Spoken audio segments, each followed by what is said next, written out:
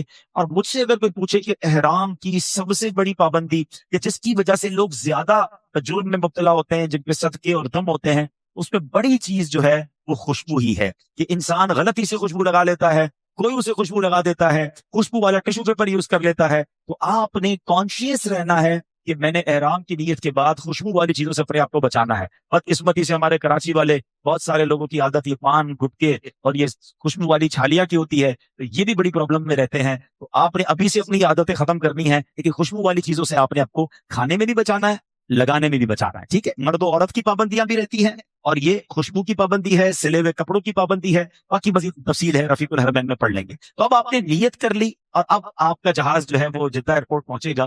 Jeddah airport پہنچنے کے بعد تھوڑا سا صبر کا کام ہے. یہ دیکھیں پورا حج جو ہے نا یہ صبر کا سفر ہے. آپ کو جدہ ایئرپورٹ پہ بازوں کا ٹائم لگتا ہے، آپ کو مکے کی بس آنے میں ٹائم لگتا ہے. تو یہ سارا وقت آپ نے ذکر و درود میں صبر پہ گزارنا ہے. لوگ باتیں کرتے ہیں یار اتنا رش ہے، اتنی لائنیں ہیں، اتنی دیر لگ رہی ہے، انتظام ٹھیک نہیں ہے. ایسا مت کرنا. ہم شکوہ شکایت کرنے نہیں جا رہے، ہم بارگاہ الہی میں گناہ بخشوانے جا رہے ہیں. ہم مجرم ہیں اور اپنی مغفرت کروانے جا رہے ہیں، تو مجرم کے نخرے نہیں ہوتے. ٹھیک ہے، بڑی عاجزی انکساری کے ساتھ تسبیح ساتھ رکھیں، اپنے موبائل میں قرآن شریف ڈاؤن لوڈ کر کے رکھیں. جتنا موقع ملا معلم کے لوگوں نے کہا بیٹھ جائیں بھائی بس آنے میں دے رہے، آپ نے اپنا موبائل نکالا، قرآن پاک کی تلاوت شروع کر دی. آپ کو کیا کرنا ہے؟ عبادت کرنا ہی کہتا ہے، یا شروع کر دیں. تسبیح نکالی، درود پاک پڑھنا شروع کر دی، لبیک پڑھنا شروع کر دی. تو آپ اپنے وقت کو بڑے اچھے انداز سے بتائیں گے. اچھا اب آ گیا کہ اب آپ نے نیت کرنی. واپس آتے ہیں نیت پر. تو نیت جب بھی کریں گے، جیسے میں نے کہا تھا، میں پھر دوہرا دیتا ہوں، حج تمتع کر رہے ہیں تو کس چیز کی نیت کریں گے؟ عمرے کی. یاد رکھنا ہے، تو عمرے کی نیت رفیق الحرمین میں موجود ہے. اور جب بھی نیت کریں گے تو یاد رہے آپ نے نیت کے بعد 3 بار لبیک کہنا ہے. لبیک یا اس کے قائم مقام کو ذکر اللہ کرنا یہ ضروری ہے نیت کے بعد. اور پھر لبیک کہہ کر جو وقت ہے یہ خاص دعا مانگنے کا، دعا کی قبولیت کا وقت ہے. جب لبیک کہیں تو اس کے بعد خوب دعائیں مانگے کہ نبی پاک دنیا اور آخرت کی بھلائی کی دعائیں مانگا کرتے. تو یہ دعا کی قبولیت کا وقت ہے. اور سبحان اللہ، لبیک بھی کیا کمال کا وظیفہ ہے. ایسا وظیفہ ہے، اللہ پاک ہم سب کو بار بار پڑھنا نصیب فرمائے. اگر لبیک کی فلسفی کو، لبیک کے فلسفے کو سمجھ لو نا تو مزہ ہی نرالا ہو جاتا ہے. ہم اور آپ اسکول میں پڑھتے رہے، مدرسے میں جاتے رہے، جب بھی ہمارا نام پکارا جاتا تھا ہم کیا کہتے تھے؟ لبیک، پریزنٹ، اپنی حاضری لگاتے تھے. تو گویا آپ ادھر اپنی حاضری لگا رہے ہیں. لبیک اللہم لبیک، اے میرے مولا میں حاضر ہوں. لبیک لا شریک لک لبیک، تیرا کوئی شریک نہیں میرے مولا میں حاضر ہوں. ان الحمد والنعمت لک والملک، اے اللہ نعمتیں بھی تیری، تعریف بھی تیری، ملک بھی تیرا، تیرا کوئی شریک نہیں، میں حاضر ہوں. جب اس کیفیت سے لبیک پڑھو گے نا کہ مجھے بلایا گیا ہے اور میں حاضری لگا رہا ہوں، میری حاضری قبول کر لی جائے تو میری مغفرت ہو جائے گی، میرا بیڑا پار ہو جائے گا. ان کیفیات کے ساتھ جب آپ لبیک پڑھیں گے تو انشاءاللہ آنکھوں سے آنسو بھی نکلیں گے. اللہ مجھے اور آپ کو احرام پہن کر لبیک کی صدائیں بلند کرنے کی توفیق عطا فرمائے. اور میں آپ کو صحیح بتاؤں، ابھی میں تربیت کے لیے میں نے احرام کی چادریں پہنی ہیں، لیکن جب واقعی بندہ احرام پہنتا ہے، واقعی احرام کی نیت کرتا ہے، اب اس وقت جو لبیک پڑھتا ہے اس کی کیفیت ہی اور بن جاتی ہے. وہ اسپیچ لیس ہو جاتا ہے. دنیا کے برانڈڈ کپڑے، قیمتی ترین لباس پہننے کا مزہ اور ہے، اور سارے کپڑے اتار کر لچے کا اور کولیے کا احرام پہننے کا لطف اور ہے. کی سزا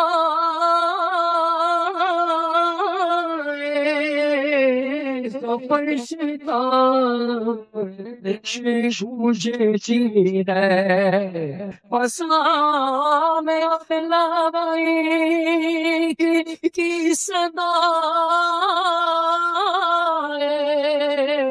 ظفر سے گونجتی ہے، ہر ایک قربان ہو رہا ہے سپا پہ یہ. اب آئیے مل کر لبیک پڑھتے اور انہی خیالات کے ساتھ کہ میں اپنی حاضری لگا رہا ہوں.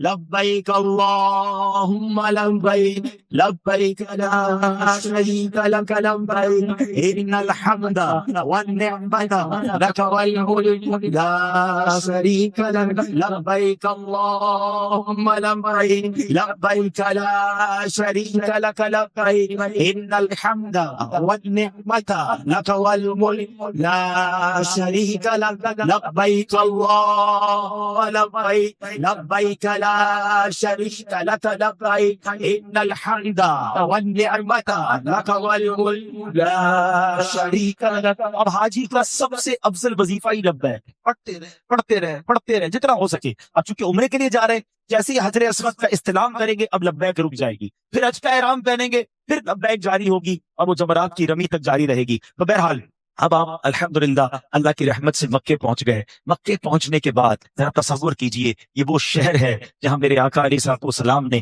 زندگی کے 53 سال گزارے ہیں۔ ہاں، پیارے آقا کی ولادت بھی وہیں ہوئی ہے، پہلی وحی بھی وہیں نازل ہوئی ہے۔ اللہ اکبر، 63 ایئرز میں سے نبی پاک نے اپنی عمر مبارک کے 53 سال مکہ پاک میں گزارے ہیں۔ جگہ جگہ نبی پاک کی یادیں ہیں۔ اپنے آپ پر بہت زیادہ اپنے اللہ کی رحمت کا شکریہ بھی ادا کرنا ہے کہ مالک میں مکے میں پھر آ گیا یا الہی، کرم کا تیرے شکریہ یا الہی۔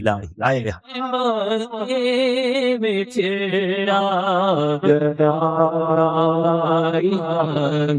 کرم کا شکریہ یا الہی، کرم کا شکریہ یا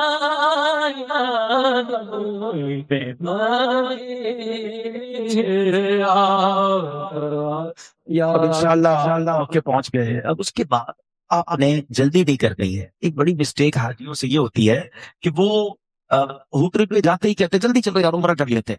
اس کی بڑی وجہ پتہ کیا ہے؟ احرام اتارنے کی جلدی۔ ابھی میں نے کہا نا احرام فرینڈلی ہو جاؤ گے تو جلدی ختم ہو جائے گی، تو آپ نے جلدی نہیں کرنی۔ اب آپ خود سوچئے، گھر سے چلے 4 گھنٹے پہلے، فلائٹ سے 5 گھنٹے پہلے ایئرپورٹ پہنچے، پھر فلائٹ پہ بیٹھے، بعض اوقات دبئی جاتا ہے، دبئی میں اسٹے، پھر جدہ سے مکہ۔ آپ کو مکے پہنچتے پہنچتے 15-20 گھنٹے لگ چکے ہیں، تھک کے چور ہو جاتا ہے انسان۔ کس بات کی جلدی ہے بھائی؟ اچھا عمرہ کر کے پھر کیا کرنا ہے؟ آرام کرنا ہے، تو پہلے آرام کر لو نا بھائی، ٹھیک ہے؟ احرام کے ساتھ میں سونا جائز ہے، تو آپ نے جلدی نہیں کرنی ہے۔ آپ نے وہاں جا کر مکے پاک کے اپنی ہوٹل میں جائیں، سو جائیں۔ نماز کا ٹائم نہیں تو سو جائیں، نماز کا ٹائم ہے نماز پڑھیں، بھوک لگی تو کھانا کھا لیں، چائے کی عادت ہو تو چائے بھی پی لیں۔ ہر ایسی چیز سے فارغ ہو جائیں جو آپ کی خشوع و خضوع، آپ کے فوکس کو ڈسٹرب کرے۔ کوئی جلدی نہیں ہے آپ کو، آپ 12 گھنٹے بعد عمرہ کریں۔ اچھا ہوتا کیا، کچھ دوست آپ کہتے ہیں ابھی تو عمرہ نہیں کیا، ہم تو عمرہ کر کے آ گئے، ہم نے تو احرام بھی اتار دیا۔ کوئی بات نہیں، ماشاءاللہ اللہ آپ کا عمرہ قبول فرمائے۔ آپ آرام کریں، میں اس کی وجہ بتاتا ہوں۔ 20 گھنٹے کا جاگا ہوا بندہ کعبے کے سامنے جائے گا، کیسے دعا مانگے گا، کتنی دیر دعا مانگے گا، تھکن چاداری ہوگی، آنکھیں بند ہو رہی ہوگی، طواف کرے گا۔ حالانکہ ہم نے تو سوچا ہوا ہے کہ ہم کعبے پر جائیں گے تو رو رو کے دعائیں مانگیں گے، پہلی نظر کعبے پہ پڑے گی، اللہ اکبر، وہ کیسی نظر ہوتی ہے؟ اس کے لیے تو فریش ہونا ضروری ہے نا۔ آپ پہلے فریش تو ہو جائیں، بلکہ اگر آپ غسل بھی کرنا چاہتے ہیں تو بغیر صابن وغیرہ استعمال کیے آپ شاور بھی لے لیں، اس کی بھی اجازت ہے۔ احرام کھولیں، شاور لے لیں، پھر احرام پہن لیں، خوشبو آپ وغیرہ استعمال نہ کریں، اور اب آپ فریش ہو کر اب آپ جائیں کعبے کی طرف، اب آپ جائیں حرم پاک کی طرف۔ ایک مسٹیک کچھ لوگ کرتے ہیں، کیونکہ وہ جب پہلی بار مکے جاتے ہیں تو راستے بھول جاتے ہیں، تو اپنی ہوٹل کا کارڈ لے لیا کرو، اپنے بیلٹ پہ رکھ لیں، بچے ساتھ ہیں، فیملی کے لوگ ساتھ ہیں، ان کو بھی ہوٹل کا کارڈ دے دیں تاکہ آگے پیچھے کوئی نہ ہو جائے۔ اب آپ حرم پاک میں جائیں، اور سبحان اللہ، جو کعبے کو دیکھ کر پہلی نظر پڑتی ہے نا، تو اس وقت جو دعا مانگی جائے یہ خاص قبولیت کا وقت ہے۔ اور میں آپ کو سچ بتاؤں، کسی نے 1000 بار کعبہ دیکھا ہو، 1000 بار ٹی وی پر دیکھا ہو، سینکڑوں بار مکے جا کر دیکھا ہو، لیکن جب کعبے کے سامنے دوبارہ بھی جاتا ہے نا انسان، سپیچ لیس ہو جاتا ہے، اس کو سمجھ نہیں آتا میں کدھر آ گیا، یقین ہی نہیں آ رہا ہوتا کہ واقعی میں اللہ کے گھر کے سامنے کھڑا ہوں جہاں ہر وقت رحمتیں نازل ہو رہی ہیں، اور اب یہ خاص وقت ہے دعا مانگنے کا۔ خوب آنسوؤں کو بہنے دیجئے، خوب دعائیں مانگیے۔ علماء کہتے ہیں کہ اس وقت چونکہ جو دعا جب مانگی جائے قبول ہوتی ہے، تو بندہ اس وقت درود پاک پڑھے کہ درود پاک قبول ہو گیا تو انشاءاللہ باقی چیزیں بھی قبول ہو جائیں گی، اور پھر اللہ سے یہ بھی دعا مانگے کہ یا اللہ جو میں تجھ سے دعا مانگا کروں، جائز دعائیں مانگا کروں، اے اللہ وہ ساری دعائیں قبول فرما۔ ایک اور بڑا پیارا شعر ہے کہ ہاتھ اٹھتے ہی بر آئے ہر مدعا، وہ دعاؤں میں مولا اثر چاہیے، اور اب مانگتے رہیے، اپنے لیے مانگے، اپنے گھر والوں کے لیے مانگے، اپنے مرحومین کے لیے مانگے، تمام دنیا کے مسلمانوں کے لیے مانگے، اپنے وطن کے لیے مانگے۔ ارے رحمان کے گھر آئے ہیں، رحیم کے گھر آئے ہیں، ضرور مانگے۔ میں ایک بار میں جب مکہ پاک میں تھا، میں نے ایک واقعہ سنایا مجھے کسی نے، جب سے میں نے وہ واقعہ سنا ہے تو میں کوشش کرتا ہوں کہ جب کعبے کے سامنے جاؤں یا خاص طور پہ جب میں بابے کعبہ کے سامنے جاتا ہوں تو ایک الفاظ وہ کہتے ہیں نا، کچھ ایسی باتیں ہوتی ہیں دل میں پکڑ جاتی ہیں. تو بات یہ تھی کہ کسی نے سنایا کہ ہمارے ساتھ ایک بلوچ سردار آئے تھے ہاں مکہ پاک، اور بلوچ سردار نے کیا کیا کہ وہ کعبے کے دروازے کے سامنے کھڑے ہو کر اس بندے نے کیا کہا، کہتا یا اللہ ہم بلوچ ہیں اور ہمارا یہ اصول ہے کہ ہمارے دروازے پر کوئی دشمن بھی آ جائے تو ہم اسے معاف کر دیتے. اے اللہ ہم بھی تیرے دروازے پہ کھڑے ہیں اور دشمن نہیں ہیں، بندے ہیں تیرے، نافرمان ہیں، گناہگار ہیں، مگر دشمن نہیں ہے. اے اللہ ہمارے دروازے پر دشمن بھی آ جائے تو ہم اسے معاف کر دیتے ہیں.